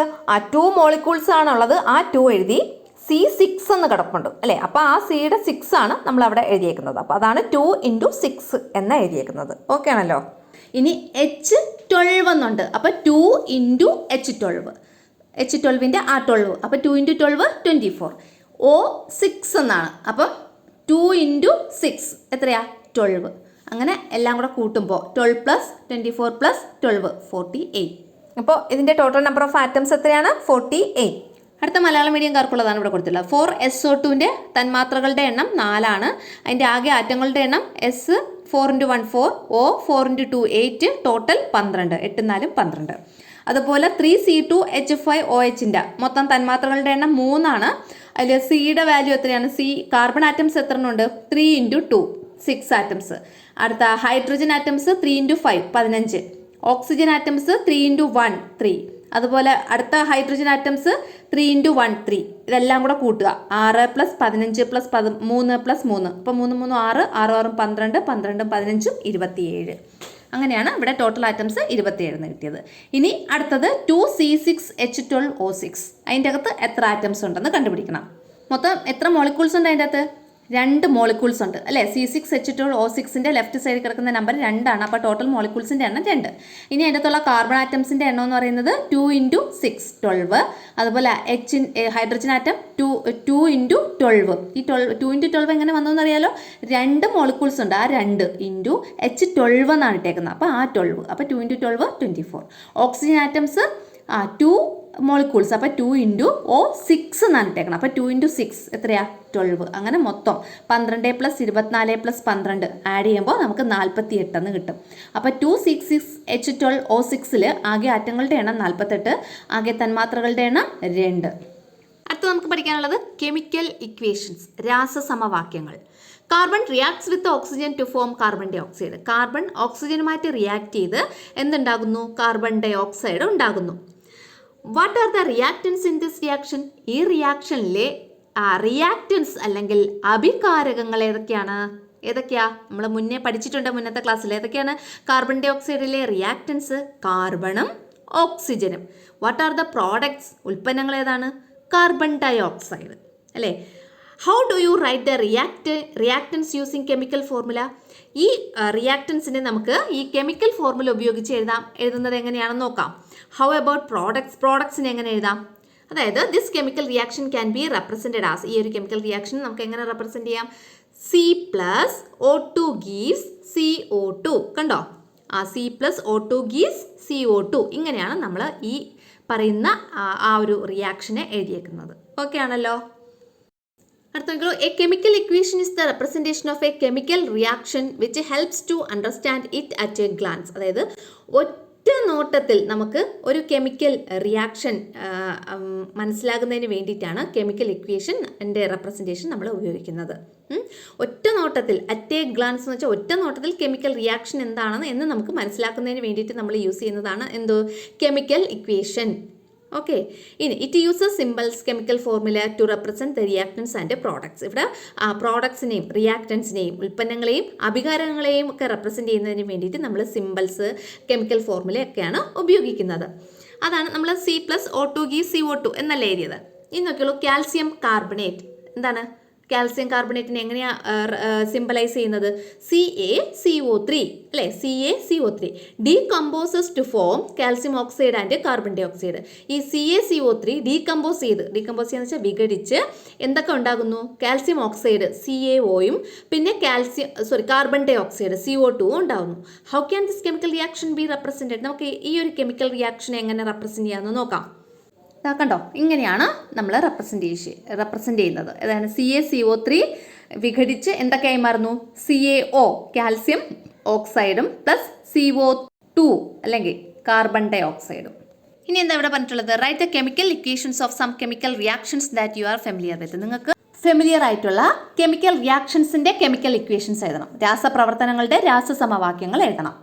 അപ്പോൾ നമുക്ക് അത് എഴുതി നോക്കാം, സിമ്പിൾ ആയിട്ടുള്ളത്. ഇവിടെ ഒന്നാമത് കൊടുത്തിട്ടുള്ളത് വാട്ടർ, H2O. വാട്ടർ ആണല്ലോ അത് ഫോം ചെയ്യുന്നത്. 2H2 plus O2 gives 2H2O. അതുപോലെ മഗ്നീഷ്യവും ഓക്സിജനും കൂടെ കൂടി ചേർന്ന് മഗ്നീഷ്യം ഓക്സൈഡ് ഉണ്ടാകുന്നത്. അപ്പോൾ 2Mg plus O2 gives 2MgO. Then അടുത്തത് സോഡിയം ക്ലോറൈഡ് അറിയാലോ, ഉപ്പ്. ഉപ്പ് ഉണ്ടാകുന്ന സോഡിയം ക്ലോറിനും കൂടെ ചേർന്നിട്ടാണ്. അപ്പോൾ 2Na plus Cl2 gives 2NaCl. അപ്പോൾ 3 കെമിക്കൽ ഇക്വേഷൻസ് ഇതാ ഇവിടെ എഴുതിയിട്ടുണ്ടേ. അപ്പോൾ ഇത്രയാണ് നമ്മുടെ ആ യൂണിറ്റ് കംപ്ലീറ്റ് ആയി. അപ്പോൾ കെമിസ്ട്രിയുടെ 2ാമത്തെ യൂണിറ്റ് കംപ്ലീറ്റ് ആയി. ഇനി ഇതിൻ്റെ നോട്ട്സ് ആണ് തരാനുള്ളത്. അപ്പോൾ നോട്ട് തരാം കേട്ടോ.